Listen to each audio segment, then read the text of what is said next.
কুমিল্লা নগরীতে গাজা ও রাফায় ইসরায়েলের বর্বর হামলা ও গণহত্যার প্রতিবাদে এবং ফিলিস্তিনকে স্বাধীন রাষ্ট্র ঘোষণার দাবিতে ব্যাপক বিক্ষোভ অনুষ্ঠিত হয়েছে। সোমবার কান্দির পাড়ে সামাজিক সংগঠন একতায় শক্তি এর নেতৃত্বে বিভিন্ন সংগঠন প্রতিবাদ কর্মসূচি পালন করে। পূর্ব নির্ধারিত কর্মসূচি অনুযায়ী ইসলামী ছাত্র সেনা, স্থানীয় শিক্ষার্থী ও সংগঠনগুলো প্রতিবাদী ব্যানার নিয়ে কান্দির পাড়ে জমায়েত হয়। বিক্ষোভ মিছিল ও সমাবেশে তারা ইসরায়েলের বিরুদ্ধে জোরালো স্লোগান দেয় এবং ফিলিস্তিনিদের প্রতি সংহতি প্রকাশ করে।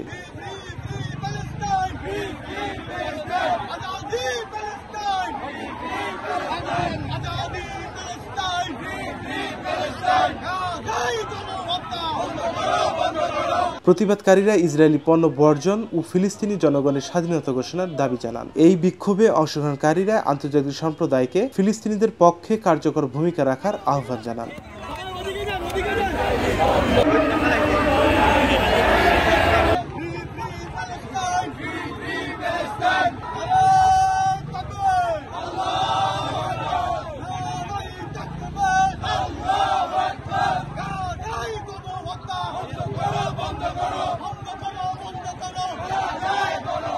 নাফিল লিকসন, দৃষ্টি 24।